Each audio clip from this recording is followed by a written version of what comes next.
औज़ुबिल्लाहि मिनश्शैतानिर्रजीम। बिस्मिल्लाहिर्रहमानिर्रहीम। वस्तगफिरू रब्बकुम सुम्मा तूबू इलैहि इन्न रब्बी रहीमुन वदूद।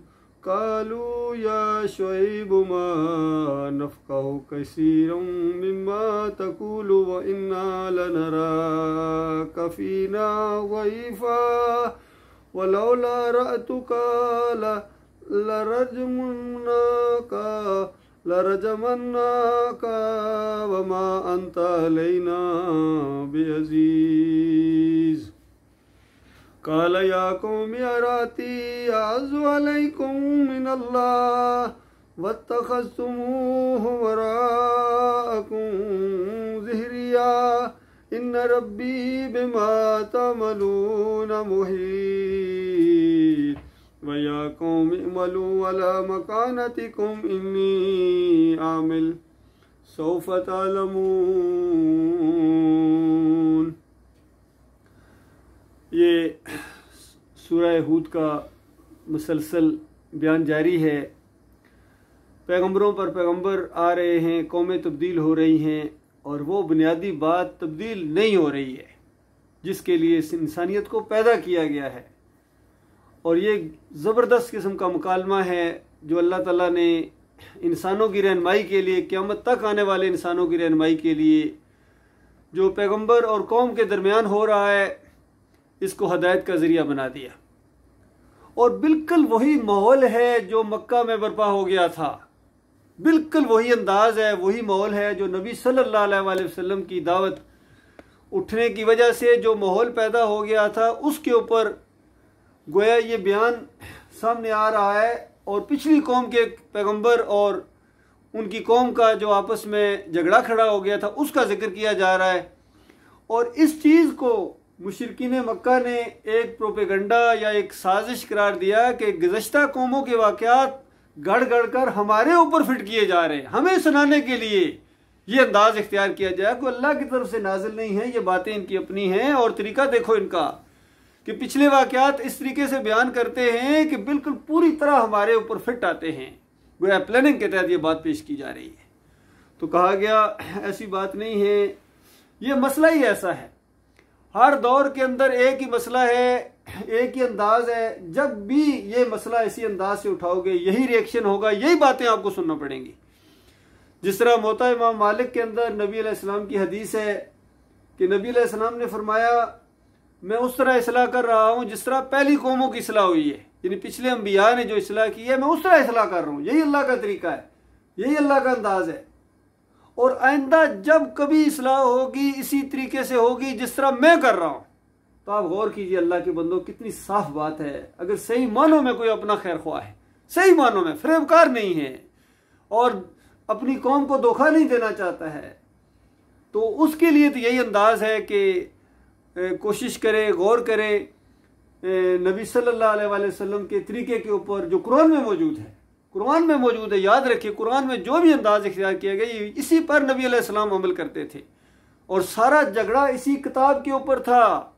मुशरिकीन मक्का बार बार कहते थे कि ये किताब नहीं बल्कि कोई और किताब लेके आओ, ये किताब तो बड़ी गोया सख्त है, हमारे बाप दादा को काफिर और मुशरिक और हमें जहन्नमी करार देती है। और कैसी कैसी चीजें हैं, किस तरह ऊपर चढ़ के दावत दी जाती है। इन्नकुम व मा ताबुदून मिन दूनिल्लाह हसबु जहन्नम अंतुम लहा वारिदून।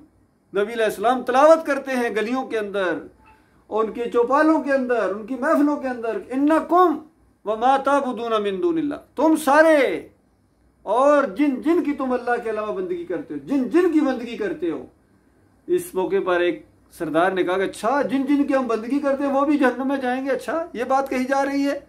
इसका कहने का मतलब यह है कि ये हम इब्राहिम अलैहिस्सलाम लात मनात उबल की करते हैं, तो उसके बाद जो ईसाई हैं वो भी तो ईसा अलैहिस्सलाम की करते हैं, जिसका मतलब गए सारे, हमारे तो गए, वो भी गए। इस अंदाज से उन्होंने आगे से इतराज किया। क्या लगाया, उसका जवाब दिया अल्लाह ताला ने कि बाकी जिन्होंने ये रास्ता नहीं दिखाया है, जिन्होंने जो खुद अल्लाह के बंदे थे, उनका क्या काम है जहन्नम के अंदर जाना। वो तो उसकी बाप से भी दूर रखे जाएंगे, मसला ये है कि जिन्होंने नेक लोगों के रास्ते से हटाया है तुम्हें, जिन्होंने अपना दीन चलाया, अपनी चलाई है, उनकी बात हो रही है। वो सारे तुम्हारे बड़े सरदार, तुम्हारे बड़े उलमा, तुम्हारी बड़े बड़े लीडर जितने हैं, जिन्होंने तुम्हें इस रास्ते के ऊपर चलाया जिससे तुम्हें मना किया जा रहा है। ये जो गैर अल्लाह की बंदगी है, ये गैर अल्लाह की पुकारें हैं, ये इनकी नजरों न्याज़ें हैं, इनके सामने रुकू और सजदे हैं, ये तुम्हें तुम्हारी आखिरत को बर्बाद कर देंगे। तो इस अंदाज से जब ये बातें कही गई, कितनी सादा अंदाज में ये दावत थी, हर पैगंबर की ये दावत है कि या कौम इब्दुल्लाह मा लकुम मिन इलाहिन गैरुह, और मैं इस कौम के लोगों अल्लाह की बंदगी करो, उसके अलावा तुम्हारा कोई और माबूद नहीं है, और मैं इस कौम पर तुमसे पैसे नहीं मांगता हूँ, माल नहीं मांगता हूँ, कोई दुनिया का मैं प्रसार नहीं हूँ। तुम्हें अभी तक दुनियादारों में और आखिरत के तलबगारों में फर्क महसूस नहीं हुआ है, तो देखो ये मेरी बात समझने की कोशिश करो। इस अंदाज से भी बताया गया ताकि देखिए इतनी मुनासिब बात का जवाब क्या कौम दे रही है। और यही कहा गया था वस्तगफिरू रब्बकुम सुम्मा तूबू इलैहि, अपने मालिक से माफी मांगो। कितना बड़ा जुर्म तुमसे सरजद हो गया है, जिन लोगों के जरिए तुमसे हुआ है। अब तुम्हारी आंखें खुल जानी चाहिए। जब तक मसला नहीं उठा था मामला थोड़ा सा मुख्तलिफ था, लेकिन बात जब खुल के सामने आ गई है, तुम्हारे कानों ने इस बात को सुना है कि तुम्हारे अकीदे के अंदर शिरक है, तुम्हारी आखिरत बर्बाद है, और दुनिया की भी जिल्लत तुम्हारे हिस्से में आएगी, आखिरत की भी बर्बादी, तुम्हारे कानों ने सुना है। उसके बाद अब तुम नहीं कह सकते हो कि हमें किसी ने बताया नहीं था। पहली बात, जब जहन्नम की आग के अंदर दरवाजों के अंदर जैसे दाखिल होने लगोगे ना, तो फरिश्ते तंज़ अंदाज में तुम्हारे पहली बात यही कहेंगे को जालिमो, ये जहन्नम के अंदर जो ग्रोह दर ग्रोह आ रहे हो, किसी ने तुम्हें नहीं मना किया था इस दिन से, किसी ने डराया था कि इसका ये इंजाम निकलेगा, कोई इंतजाम नहीं हुआ था तुम्हारे लिए, फरिश्तों को पता है सब कुछ हुआ था। और सारे कहेंगे बताने वाले आए थे, समझाने वाले भी आए थे, और हमने ये उनकी बात नहीं मानी है, हमने कहा कि बहुत बड़ी गुमराही के अंदर तुम हो। अंदाजा लगाइए इस अंदाज से। फिर फरिश्ते कहेंगे दाखिल हो जाओ बेईमानो, जब बता भी दिया गया था, सब कुछ समझा भी दिया गया था, तुम्हारे कहने में बातें सुनी भी थी, तो अब दाखिल हो जाओ जहन्नम की आग के अंदर, हमेशा इसके अंदर रहोगे। इस अंदाज से तो बताया गया कि इस तरह दावत दी जाती है कि अपने मालिक से माफी मांग लो, तौबा करो, उसकी तरफ रजू करो, वो तुम्हें माफ कर देगा। इन्ना रब्बी रहीम वदूद, सुभान अल्लाह, कि मेरा मालिक जो है, ये रब जो है, वो जो तुम्हें अपनी तरफ बुला रहा है, वो रहीम है, बार बार रहम करने वाला है, और अलवदूद मोहब्बत करने वाला है, प्यारा मालिक है तुमसे। इसलिए बार बार तुम्हारे सामने ये बात आती है। जो मामला अजाब का डिले किया जा रहा है, ये इस वजह से नहीं है क्योंकि मुतालबा किया जाता था कि वो अजाब कब आएगा। अब हमेशा हमें कहते हैं अजाब आएगा, अजाब कोई नहीं आ रहा, वो जहाज कब लंगर अंदाज होगा, आपकी बात कब पूरी होगी। जब पूरी होगी तो फिर पता, जब अजाब को देखेंगे तो फिर हमें यकीन आ जाएगा कि आप सच्चे हैं। तो उसका जवाब दिया गया जब अजाब आएगा उसके बाद तुम्हारा सच्चा कहना तुम्हें फायदा क्या देगा। बताओ, इतनी बात नहीं तुम्हारी समझ में आ रही। उस वक्त तो भुगतने का वक्त होगा, वो तौबा का वक्त नहीं होगा। तौबा का वक्त अब है, इम्तहान बिल गैब है, तुम्हारा इम्तहान बिल गैब है, ईमान बिल गैब का इम्तहान है। बिन देखे ये बातें मानो जो तुम्हारे सामने पेश की जा रही है। बाकी देख के मानोगे, वो तो फरौन भी मान गया था, क्या उस तरह मानोगे जब फरौन ने वो फरिश्ते देखे उस वक्त चीखा आज मैं ईमान लाता हूं बनी इसराइल के रब के ऊपर, मूसा और हारून के रब के ऊपर मैं ईमान लाता हूं। तो उसका कहा गया अब ईमान लाता है। ईमानदारों का तो तू दुश्मन था, ईमान की बात तू सुनना नहीं चाहता था, तू तो मेखे गाड़ देता था, सूली पर लटकाता था ईमानदारों को। अब कहता मैं ईमान लाता हूं, वक्त खत्म हो गया, अब दाखिल हो जाओ आग के अंदर। और ये भी हल्की है आग, ये जो जहन्नम का लावा है असल जो तुम्हारे साथ अशद्द अज़ाब क़यामत के बाद तुम्हें होगा, फिर तुम्हें पता चलेगा। इस अंदाज से बताया गया। और फिर एक जगह हर मरने वाले की ये कौल नकल हुआ अल्लाह ताला ने। हर मरने वाला ये कहता है, हर शिरक करने वाला ये कहता है, जब उसको मौत आती है कहता है आज मैं इन सबको छोड़ता हूं। आज तो कहता है ना ये सारे, उस वक्त कहेगा मैं सारों को छोड़ता हूं, सब सिस्टम को छोड़ता हूं, कुफ्र शिरक के निजाम को छोड़ता हूं, मसलक परस्ती को छोड़ता हूं, आज मैं एक अल्लाह के ऊपर ईमान लाता हूं। उस वक्त कहा जाता है खत्म, बात कहानी तुम्हारी खत्म होगी, दोबारा वापस नहीं आ सकते हो। मोमिन बरज़खुन इला यौम युबअसून, दोबारा उठने के दिन तक एक बरज़ख हायल कर दी जाएगी, नहीं तुम्हें मौका दिया जाएगा। ये बड़ा मजबूत निजाम है अल्लाह के बंदो, इसको मजाक न समझो। ये आपके सामने जो बात आ रही है ये अल्लाह की रहमत और शफकत की वजह से आ रही है। अल्लाह ताला गौर व फिक्र करने की तौफीक अता फरमाए। ऐसे मेहरबान मालिक की तरफ से ये बात आ रही है, ये उसका एहसान है। कालू कहने लगे या शैब मा नफ़का कसीर मिम्मा तकूल, तुम्हारी कितनी बातें तो हमें समझ को नहीं आती। अंदाजा लगाओ, जरा गौर करो कौम क्या जवाब दे। सादा सी दावत का जवाब क्या दिया जा रहा है कि तुम्हारी बेशुमार बातें तो समझ वो कौन सी रॉकेट साइंस तुम्हें कही जा रही है, कौन से कोई मिसाइल बनाने के लिए, ये कौन सा कोई ऐसा चीज है जो तुम्हें समझ में नहीं आ रही। इतनी बात है कि अपने मालिक के ऊपर ईमान ले आओ, अपने मालिक को अपना दाता मान लो, दस्तगीर मान लो, मुश्किल कुशा मान लो, हाजत रवा मान लो, गौस मान लो, उसको पुकारो, उसके साथ किसी और को ना पुकारो, किसी और का वास्ता वसीला नहीं है। आज भी कितने बड़े बड़े एंकर हैं, दुआएं मांग रहे हैं कि इमरान खान की जिंदगी को बड़ा खतरा है, या अल्लाह अपने हबीब के सदके में इनकी हिफाजत फरमा। गौर करें, ये इमरान रियाज खान दुआ मांग रहे हैं अपने हबीब के सदके में। और जालिमों अगर कह दो अपनी रहमत के सदके में, गफूर रहीम होने के सदके में, तुम्हें क्या जाता है। पूरे कुरान का ये अंदाज है कि दावत का कि बराह रास्त अल्लाह ताला को पुकारना है, उसकी रहमत के सदका देना है। उसके जाती नाम भी अल्लाह, उसके सिफाती नाम भी है बेशुमार। जिस सिफ्त का वास्ता दोगे उसकी रहमत जोश में आ जाती है। कोई एक दुआ बता दो पूरे कुरान के अंदर किसी नबी ने इस तरह दुआ मांगी हो, किसी नबी का नाम लेके। क्यों? अल्लाह का हुक्म है, वलिल्लाहिल अस्माउल हुस्ना फदऊहु बिहा। अल्लाह के अच्छे अच्छे नाम है, इनके जरिए पुकारो। रहमत चाहिए या अरहमुर राहिमीन कहो, रिज़्क़ चाहिए या रज़्ज़ाक़ का वास्ता दो, या अरहमुर राहिमीन का वास्ता दो, औलाद चाहिए अल वहाब का वास्ता दो उसको। इस अंदाज से ये तरीका बताया है। फिर नबी अलैहिस्सलाम की पूरी जिंदगी की दुआओं में कोई एक दुआ इस तरह बता दो कि नबी अलैहिस्सलाम ने ये दुआ सिखाई हो, क्योंकि बेशुमार दुआएं नबी अलैहिस्सलाम ने सिखाई हैं। और सहाबा किराम ने कई मरतबा पूछा भी है कि या रसूलल्लाह मुझे कोई ऐसी दुआ बताएं जो मैं इस मौके पर मांगूं। इस अंदाज से पूछा। ऐसी सारी दुआएं जो नबी अलैहिस्सलाम ने, खालिस अल्लाह की ज़ात और सिफात का वास्ता उसके अंदर, कहीं शायबा नहीं है कि इब्राहीम अलैहिस्सलाम के सदके में, या इस्माइल अलैहिस्सलाम के सदके में, या ईसा अलैहिस्सलाम के सदके में, या किसी और के सदके में ये दुआ। ये शिरक है, बहुत बड़ा शिरक है। अल्लाह जानता है ज़ात के शिरक के बाद सबसे नजस तरीन शिरक ये वास्ते वसीले का शिरक है। क्योंकि जिस तरह गाली के दर्जात होते हैं ना, सख्त तरीन एक गाली होती है, फिर हल्की गाली होती है, फिर सारी गालियां होती हैं, सबसे कम दर्जे की भी एक गाली होती है। गाली इंसल्ट है, इसी तरह शिरक अल्लाह की इंसल्ट है। शिरक अल्लाह को गाली है। सबसे बड़ी गाली ज़ात का शिरक है कि अल्लाह का कोई बेटा है, कोई बेटियां हैं, उसके नूर का कोई टुकड़ा है, ये ज़ात का शिरक है। और उसके बाद ये जो वास्ते वसीले का शिरक है, ये बड़ी शिद्दत वाला शिरक, अल्लाह के गज़ब को भड़का देने। और आमतौर पर ये मुसलमान इसको समझते हैं, बड़ी प्यार और मोहब्बत के साथ कहते हैं ये अकीदत का अंदाज है, ये दुआ है, ये दुआ नहीं, ये गाली है अल्लाह को। अंदाज़ा लगाओ। तो ये है इनकी इस तरह मत मारी गई। बड़े बड़े समझदार समझे जाने वाले, बड़े बड़े उनके बोलने की सलाहियत अल्लाह ताला ने उनको दी है, लेकिन ईमान के अकीदे को समझने की उनको अंदर तौफीक नहीं है। साइंस के एक एक नुक्ते के ऊपर फैसला कौन राय रखते हैं, हर चीज समझते हैं, हर चीज से बड़े बड़े सियासतदान हैं, बड़े बड़े जर्नैल हैं, बड़े बड़े जज हैं। अंदाजा जिंदगियां गुजर गई, तजर्बे जिंदगी के गुजर गए, लेकिन ईमान खालिस की हवा नहीं लगी इनको। अल्लाह जानता है, इल्ला माशाअल्लाह। बताया कि देखो कौम के लोगों, कौन सी ऐसी बात है जो तुम्हें समझ में नहीं आ रही है। वा इन्ना लराका फीना ज़ईफा, और कहने लगे कौम के लोग कि शुएब हम देख रहे हैं कि तू एक कमजोर आदमी है, तुम्हारे साथ है कौन, और अगर हमारी बरादरी, तुम्हारी बरादरी ना होती है, अंदाजा लगाइए, कहते तुम्हारी बरादरी की वजह से हमने तुम्हें ऊपर हाथ नहीं डाला हुआ है, वरना कम के तुम्हें हम कुचल चुके होते। तो आगे से पैगंबर कहते हैं मेरी बरादरी का इतना ख्याल है तुम्हें, और रब्बुल आलमीन का ख्याल नहीं है। मैं तुम्हें रब्बुल आलमीन का कहता हूं कि मैं रसूल हूं, उसका कोई तुम्हें वो नहीं है, अल्लाह का कोई डर नहीं है तुम्हें। हाँ, बरादरी का बड़ा डर है, बरादरी का बड़ा लिहाज है।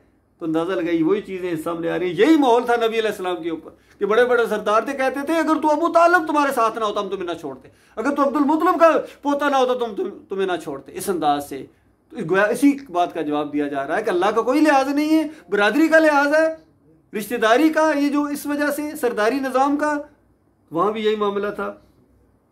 और कहने लगे कि हम तुम्हें इतने बहादुर नहीं समझते हैं, वरना हम तुम्हें छोड़ेंगे नहीं। काला या कौमी अराती आज़्ज़ा अलैकुम मिनल्लाह, क्या कौम के लोगों अल्लाह से ज्यादा मेरी बरादरी तुम्हें अजीज है। वत्तखज़्तुमूहु, उसका तो तुमने ख्याल किया है, वराकुम ज़िहरिया, और उसके बाद अल्लाह ताला को तुमने बिल्कुल पसे पुश डाल दिया। इन्ना रब्बी बिमा तामलूना मुहीत, और मेरा रब वो है जो कुछ तुम कर रहे हो, जो ये बातें कर रहे हो, जो तुम सोच रहे हो, उसको देखा हुआ, घेरा हुआ उसने, वो देख रहा है। और बड़े बड़े बरादरी के लोग जो गुजर भी चले उनको पता ही कौन हो गया रहा है, लेकिन अल्लाह ने सबको घेरे में लिया हुआ है, वो सब कुछ देख रहा है। या कौम, ए मेरी कौम, इमलू अला मकानतिकुम इन्नी आमिल, बस ठीक है। अब क्या, जो कोई मुनासिब अंदाज से बातचीत करनी थी, समझाने का अंदाज था, खैर खोई थी, वो सब कुछ तो की जा चुकी है। अब इसके बाद क्या बाकी रह जाए, ठीक है, आप अपने अमल करते रहो, इसी तरह उर्स और मेले करते रहो, चादरें चढ़ाते रहो, काफरों मुशरिकों को अपना लीडर मानते रहो, इनको अपना इमाम मानते रहो, ठीक है, चलते रहो, तुम अपना काम करते जाओ, मैं अपना काम करता रहूंगा। वक्त तो दोनों का गुजरते जा रहा है, और उसके बाद सौफ तालमून, अनकरीब तुम्हें मालूम हो जाएगा इसका अंजाम क्या निकलने वाला है। मरने के साथ ही सारे राज तुम्हारे सामने आ जाएंगे, चीखोगे, चिल्लाओगे, अपने हाथ काटोगे, लानतें भेजोगे इनके ऊपर जिनकी वजह से आज ईमान खालिस की तरफ नहीं आ रहा। सबसे बड़ी लानत तुम उस वक्त भेजोगे। आज हम तो इनके ऊपर क्या कुफर इनका करेंगे, तुम इनसे करोड़ों गुना ज्यादा करोगे, लेकिन वो नहीं माना जाएगा, क्योंकि देखने के बाद तो मामला नहीं है, बिन देखे ईमान है, बिन देखे ईमान है। फरमाया कि अनकरीब तुम्हें पता चल जाएगा किस पर जिल्लत का अजाब आता है, क्योंकि काफिर मुशरिक हमेशा मोमिनों को कहते हैं तुम्हें अल्लाह पकड़ेगा, अंदाजा लगाइए। फिरौन ने भी कहा था मूसा मुझे तू तो बहुत बड़ा काफिर नजर आता है, अंदाजा लगाइए। यानी इनकारी है पूरे सिस्टम का, मिसाली तर्ज जिंदगी जा रहा है, तुम क्या हो रहे हो, इंतशार फैला दिया। कौम को कहता था कि मूसा की बात माने तो मुल्क में इंतशार पैदा हो जाएगा, अंदाजा लगाइए। फिरौन कह रहा है, खुद जो जुल्म सितम कर रहा है, इंतशार कर रहा है, कौम को डिवाइड करके उसके ऊपर रूल कर रहा है, डिवाइड एंड रूल, ये फिरौन का फिरौनियत है कि खुद टुकड़ों में बांट के रखो कौम को और फिर उनके ऊपर रूल करो। आज भी वही मामला, सारा मामला उसी तरीके से। और अगर तौहीद की दावत सामने आती है, आज जिस जगह भी तौहीद की दावत सामने, कहते हैं फसाद बर्पा हो जाएगा। अच्छा, फसाद बर्पा हो जाएगा। इतने बड़े बड़े जिनको हम समझते हैं कि बड़े लीडर थे, बड़े हमारे थे, इनके ऊपर कहते हैं इनका ईमान खराब था, ये तसव्वुफ के कायल थे, ये वादतुल वजूदियत थे, ये वादत शहूदियत के कायल थे, ये जमहूरियत के कायल थे। इनकी किताबें उठाकर देखो, अनफासुल अरफीन उठाकर देखो, बुनियातुल तालबीन उठाकर देखो, कश्फुल माजूम उठाकर देखो, कोई किताब इनकी उठाकर देखो। ये चैलेंज है हमारा अल्लाह के बंदो, कोई अकीदे की किताब हो या ईमान के ऊपर कुछ जिसके अंदर शिरक ना हो इनके, ये कम से कम ये वाला शिरक के वास्ते वसीले का शिरक, पुकारों का शिरक, नजरों में हर शिरक इनके अंदर मौजूद है। तो उसके बाद जिल्लत और ख्वारी क्यों नहीं आएगी आपके ऊपर? सबसे ज्यादा जो मार पड़ रही है इन्हीं को पड़ रही है, मुसलमानों। क्यों? ईमान के अंदर शिरक है। और अल्लाह का वादा बिल्कुल सच्चा है, वान तुम इनको तुम मोमिनी, तुम्हें हम सरबुलंद रखेंगे अगर तुम मोमिन बन जाओ। मोमिन बन के दिखाओ। आज ये मोमिन बनने की जाए कोई बरेलवी बना हुआ है, कोई देवबंदी बना हुआ है, कोई अहले हदीस बना हुआ है, कोई सल्फी है, हर एक के अपने अपने मसलक है, हर एक के अपने अपने अकीदे हैं। कुरान को अपना इमाम मानने के लिए तैयार नहीं है, कुरान को पीछे चलाएंगे बस सिर्फ अल्फाज क्या तक, भाई कुरान और हदीस या हकमियत आला सिर्फ अल्लाह की जी, ये कानून के अंदर लिखा हकमियत सिर्फ अल्लाह की है और मर्जी इनकी चलेगी, ज़्यादा लगाइए। तो ये अल्लाह को फराहट देना ये कोई मुमकिन नहीं है, इंसान नहीं दे सकता है। तो जब तक ये ईमान खालिस की तरफ नहीं आएंगे और अपने अकीदे को दुरुस्त नहीं करेंगे, कोई खैर नहीं आ सकती है, कोई तब्दीली नहीं आ सकती है।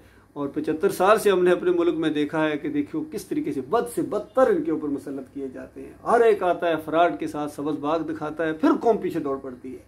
जो भी कोई नाम लेता है उसके पीछे दौड़ पड़ती है। कोई इस्लाम का नाम ले ले, किताब का नाम ले ले, मदीना रियासत का नाम ले ले, कोई भी दौड़ पड़ते हैं पीछे और सोचते नहीं हैं कि ये हमें कहाँ लेके जा रहे हैं। और अपनी दुनिया की खातिर ये तुम्हारी दुनिया और आखिरत दोनों बर्बाद कर देंगे।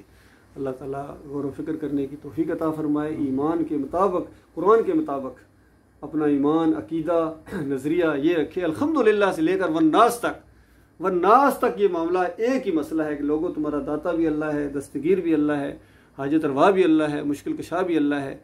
कितने आज हाफिज़ कुरान हैं, अंदाज़ा लगा हाफिज़ कुरान, लेकिन ईमान के अंदर किस तरह खराबियाँ हैं। मखरज इनके अच्छे हैं, किरत इनकी अच्छी है, लेकिन अकीदा इनका सही नहीं है। अक्सरियत का बहुत कम लोग हैं जो सही अकीदे के ऊपर हों। और आखिरत का जो फैसला है मेरे भाइयों, ये अकीदे के ऊपर होगा, ईमान के ऊपर होगा। अल्लाह ताला को फिक्र करने की तौफीक अता फरमाए। वक़ूल क़ौली हाज़ा, अस्तग़फ़िरुल्लाह ली व लकुम।